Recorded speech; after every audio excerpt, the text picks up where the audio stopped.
ಹಾಸನಾಂಬೆ ಕರ್ನಾಟಕದಲ್ಲಿರುವ ಶಕ್ತಿ ದೇವತೆಗಳಲ್ಲಿ ಹಾಸನಾಂಬೆ ದೇವಾಲಯವೂ ಸಹ ಒಂದು. ಹಾಸನಾಂಬೆ ದೇವಸ್ಥಾನದಲ್ಲಿ ಹಚ್ಚಿರುವಂತಹ ದೀಪ ವರ್ಷವಿಡೀ ಉರಿಯುತ್ತಲೇ ಇರುತ್ತದೆ. ಇನ್ನು ಹಾಸನಾಂಬೆಗೆ ಹಾಕಿದ ಹೂವು ಬಾಡದೆ ವರ್ಷವಿಡೀ ಇರುತ್ತದೆ. ಇದು ಹಾಸನಾಂಬೆಯ ಇರುವಿಕೆಯನ್ನ ತೋರಿಸುತ್ತದೆ. ಹಾಸನಾಂಬೆ ಈ ದೇವಸ್ಥಾನದಲ್ಲಿ ನೆಲೆಸಿರುವುದು ಮೂರ್ತಿ ರೂಪದಲ್ಲಿ ಅಲ್ಲ, ಬದಲಾಗಿ ಕಲ್ಲಿನ ರೂಪದಲ್ಲಿ ನೆಲೆಸಿದ್ದಾಳೆ. ಹಾಸನಾಂಬೆಯ ದರ್ಶನ ವರ್ಷದಲ್ಲಿ ಒಂದು ಬಾರಿ ಮಾತ್ರ, ಅದು ಕೇವಲ 9 ರಿಂದ 15 ದಿನಗಳವರೆಗೆ. ಹಾಸನಾಂಬೆಯ ದರ್ಶನವನ್ನ ಪಡೆದುಕೊಳ್ಳಲು ಭಕ್ತರ ಮಹಾಸಾಗರವೇ ಹರಿದು ಬರುತ್ತದೆ. ಇನ್ನು ಹಾಸನಾಂಬೆ ಇಲ್ಲಿ ಬಂದು ನೆಲೆಸಿದ್ದು ಹೇಗೆ, ಅದರ ಬಗ್ಗೆ ತಿಳ್ಕೊಳ್ಳೋಣ ಇವತ್ತಿನ ವಿಡಿಯೋದಲ್ಲಿ. ಪೌರಾಣಿಕ ಹಿನ್ನೆಲೆಯ ಪ್ರಕಾರ ಅಂಧಕಾಸುರ ಎಂಬ ಒಬ್ಬ ಮಹಾನ್ ರಾಕ್ಷಸ ಬ್ರಹ್ಮದೇವನಿಂದ ವರವನ್ನ ಪಡೆದು ತನಗೆ ಯಾರು ಸರಿಸಾಟಿ ಇಲ್ಲವೆಂದು ಬೀಗುತ್ತಾ ಅಹಂಕಾರದಿಂದ ಮೆರೆಯುತ್ತಿರುತ್ತಾನೆ. ಋಷಿಮುನಿಗಳ ಯಜ್ಞ ಯಾಗಾದಿಗಳಿಗೆ ತೊಂದರೆಯನ್ನು ತರುತ್ತಿರುತ್ತಾನೆ. ತನ್ನಂತ ಪರಾಕ್ರಮಿ ಯಾರೂ ಇಲ್ಲವೆಂದು ದೇವತೆಗಳಿಗೆ ತೊಂದರೆಯನ್ನು ಕೊಡುತ್ತಿರುತ್ತಾನೆ.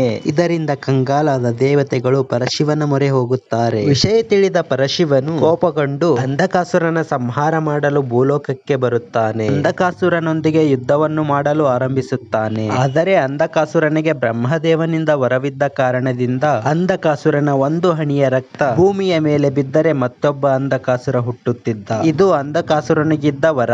ಇದರಿಂದ ಕಂಗಾಲಾದಂತಹ ಪರಶಿವನು ಅಂಧಕಾಸುರನ ಒಂದೊಂದು ಹನಿ ರಕ್ತದಿಂದ ಸಾವಿರಾರು ಅಂಧಕಾಸುರರು ಹುಟ್ಟಿಕೊಂಡಿದ್ದರು. ಇವರನ್ನೆಲ್ಲ ಹೇಗೆ ಸಂಹರಿಸಲಿ ಎಂದು ಪರಶಿವ ಯೋಚಿಸುತ್ತಿದ್ದ. ಇದನ್ನೆಲ್ಲ ನೋಡಿದಂತಹ ಪಾರ್ವತಿ ದೇವಿಯು ನಾರದರ ಸಲಹೆಯಂತೆ ದೇವಾದಿ ದೇವತೆಗಳ ಅಂಶದಿಂದ ಸಪ್ತಮಾತೃಕೆಯರನ್ನ ಸೃಷ್ಟಿಸಲು ಮುಂದಾಗುತ್ತಾಳೆ. ಬ್ರಹ್ಮನ ಶಕ್ತಿ ರೂಪವಾಗಿ ಬ್ರಾಹ್ಮಿಣಿ, ಶಿವನ ಶಕ್ತಿ ರೂಪವಾಗಿ ಮಾಹೇಶ್ವರಿ, ಸುಬ್ರಹ್ಮಣ್ಯನ ಶಕ್ತಿ ರೂಪವಾಗಿ ಕೌಮಾರಿ, ವಿಷ್ಣುವಿನ ಶಕ್ತಿ ರೂಪವಾಗಿ ವೈಷ್ಣವಿ, ವರಾಹಿ ಶಕ್ತಿ ರೂಪವಾಗಿ ವರಾಹಿ, ಇಂದ್ರನ ಶಕ್ತಿ ರೂಪವಾಗಿ ಇಂದ್ರಾಣಿ ಮತ್ತು ದೇವಿ ಪಾರ್ವತಿಯ ಶಕ್ತಿ ರೂಪಿಣಿಯಾಗಿ ಚಾಮುಂಡಿ ಸೃಷ್ಟಿಸಿ ಅಂಧಕಾಸುರನ ಸಂಹಾರಕ್ಕಾಗಿ ಕಳಿಸುತ್ತಾರೆ. ಈ ಸಪ್ತಮಾತೃಕೆಯರು ಪರಶಿವನೊಂದಿಗೆ ನಿಂತು ಕಾದಾಡಲು ತಮ್ಮೆಲ್ಲರ ನಾಲಿಗೆಯನ್ನ ಚಾಚಿ ಹಾಸಿಗೆಯಂತೆ ಮಾಡಿ ಅಂಧಕಾಸುರನ ಒಂದು ಹನಿ ರಕ್ತವೂ ಸಹ ಭೂಮಿಗೆ ತಾಕದಂತೆ ಮಾಡುತ್ತಾರೆ. ಇದರಿಂದ ಪರಶಿವನು ಅಂಧಕಾಸುರನ ಸಂಹಾರ ಮಾಡುತ್ತಾನೆ. ಇದರಿಂದ ನಿಟ್ಟುಸಿರು ಬಿಟ್ಟಂತಹ ದೇವಾನು ದೇವತೆಗಳು ಲೋಕ ಕಲ್ಯಾಣಕ್ಕಾಗಿ ನೀವು ಭೂಲೋಕದಲ್ಲಿ ನೆಲೆಸಿ ಎಂದು ಸಪ್ತಮಾತೃಕೆಯರಿಗೆ ಆಶೀರ್ವದಿಸುತ್ತಾರೆ. ಇದಕ್ಕೆ ಒಪ್ಪಿದ ಸಪ್ತಮಾತೃಕೆಯರು ಭೂಲೋಕದಲ್ಲಿ ನೆಲೆಸಲು ಮುಂದಾಗುತ್ತಾರೆ. ಸಪ್ತಮಾತೃಕೆಯರು ಭೂಲೋಕದಲ್ಲಿ ನೆಲೆಸಲು ಆಕಾಶ ಮಾರ್ಗವಾಗಿ ಸೂಕ್ತ ಸ್ಥಳವನ್ನು ಹುಡುಕಲು ಹೊರಡುತ್ತಾರೆ. ಆಗ ಅವರಿಗೆ ಪ್ರಕೃತಿಯ ಮಡಿಲಿನಲ್ಲಿರುವ ಒಂದು ಸುಂದರವಾದ ಊರು ಕಾಣಿಸುತ್ತದೆ. ಅದರಲ್ಲಿ ಇಂದ್ರಾಣಿ, ಕೌಮಾರಿ, ವರಾಹಿ ದೇವಿಯರು ಒಂದು ಕಲ್ಯಾಣಿಯಲ್ಲಿ ನೆಲೆಸಿ ಜಲವಾಸಿಗಳಾಗುತ್ತಾರೆ. ಆ ಕಲ್ಯಾಣಿಯೇ ಇಂದಿನ ದೇವಿಗೆರೆ ಕೊಳ.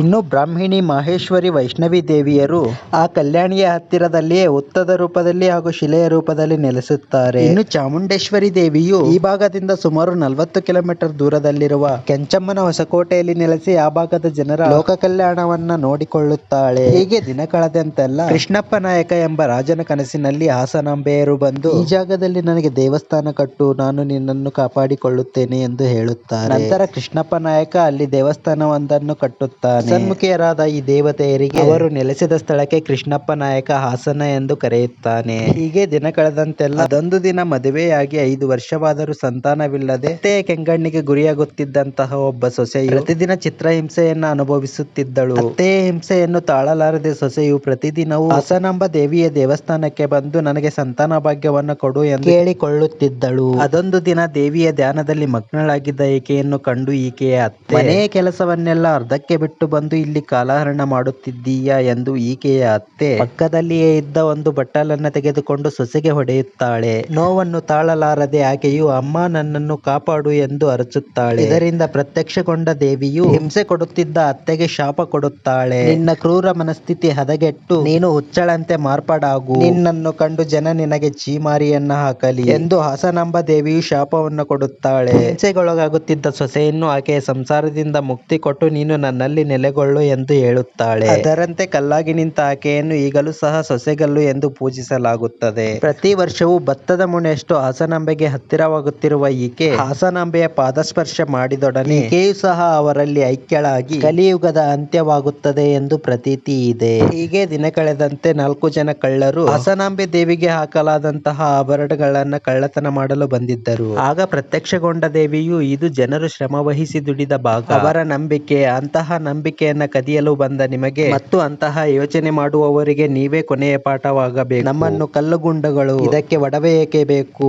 ಎಂದ ನಿಮಗೆ ನೀವು ಸಹ ಕಲ್ಲಾಗಿ ಹೋಗಿ ಎಂದು ಶಾಪವನ್ನು ಕೊಡುತ್ತಾಳೆ. ಇಂಥ ಜಾಗದಲ್ಲಿಯೇ ಕಲ್ಲಾಗಿ ಹೋದಂತಹ ಆ ಕಳ್ಳರಿಗೆ ಕೃಷ್ಣಪ್ಪ ನಾಯಕನು ಒಂದು ಗುಡಿಯನ್ನ ಕಟ್ಟಿ ಅಲ್ಲಿ ಇಡುತ್ತಾನೆ. ದೇವಿಯ ಶಕ್ತಿಯನ್ನು ಪ್ರಶ್ನಿಸುವ ಪ್ರತಿಯೊಬ್ಬರು ಈ ಕಲ್ಲುಗಳನ್ನ ನೋಡಿ ಬುದ್ಧಿ ಕಲಿಯಬೇಕು ಎಂದು ಆದೇಶಿಸುತ್ತಾನೆ. ಇದೇ ಈಗಿನ ಕಳ್ಳಪ್ಪನ ಗುಡಿ. ಹೀಗೆ ದಿನ ಕಳೆದಂತೆ ಹಾಸನಾಂಬ ದೇವಿಯರು ವಾಯು ವಿಹಾರಕ್ಕೆಂದು ಹೊರಗೆ ಹೋಗುತ್ತಾರೆ. ಪ್ರತಿ ಮನೆಗೆ ಹೋದಾಗಲೆಲ್ಲ ಆ ಮನೆಯ ಖಾರದ ಪುಡಿಯ ಘಾಟು, ಒಗ್ಗರಣೆಯ ಹೊಗೆ ಇವರಿಗೆ ಕಿರಿಕಿರಿಯನ್ನ ಉಂಟು ಮಾಡುತ್ತದೆ. ಇದರಿಂದ ಕ್ರೋಧಗೊಂಡ ದೇವಿಯರು ಈ ಸ್ಥಳ ನಮ್ಮ ಏಕಾಂತಕ್ಕೆ ಭಂಗ ಉಂಟು ಮಾಡುತ್ತಿದೆ, ಈ ಸ್ಥಳವನ್ನ ತ್ಯಜಿಸೋಣ ಎಂದು ಅಂದುಕೊಳ್ಳುತ್ತಾರೆ.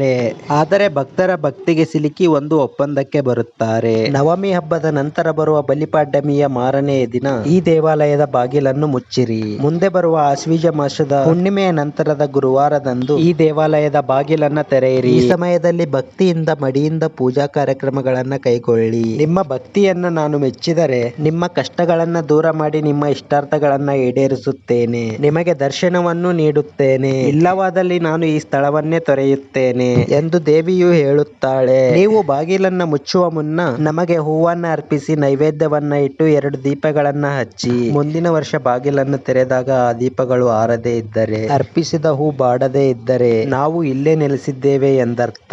ಒಂದು ವೇಳೆ ಹಚ್ಚಿದ ದೀಪ ಆರಿದ್ದರೆ, ಅರ್ಪಿಸಿದ ಹೂ ಬಾಡಿದ್ದರೆ ಜನರು ನನ್ನ ಮೇಲೆ ಇಟ್ಟಿರುವ ಭಕ್ತಿಯಲ್ಲಿ ಲೋಪ ಉಂಟಾಗಿದೆ, ಹಾಗಾಗಿ ನಾನು ಈ ಸ್ಥಳವನ್ನ ತೊರೆದಿದ್ದೇನೆ ಎಂದರ್ಥ ಎಂದು ಹಾಸನಾಂಬ ದೇವಿ ತಿಳಿಸುತ್ತಾಳೆ. ಅಂದಿನಿಂದ ಇಂದಿನವರೆಗೂ ಜನರು ಹಾಸನಾಂಬೆಯ ಪೂಜೆಯನ್ನು ನಿಷ್ಠೆಯಿಂದ ಮಾಡುತ್ತಿದ್ದಾರೆ. ಹಾಸನಾಂಬ ದೇವಾಲಯದ ಬಾಗಿಲು ತೆರೆಯುವ ದಿನ ತಳವಾರದ ಮನೆತನದವರು ಬಾಳೆಕಂಬನ್ನ ನೆಟ್ಟು ಭಕ್ತಿಯಿಂದ ಪೂಜಿಸುತ್ತಾರೆ. ನಂತರ ಬಾಳೆಕಂಬನ್ನ ಕಡಿಯುತ್ತಾರೆ.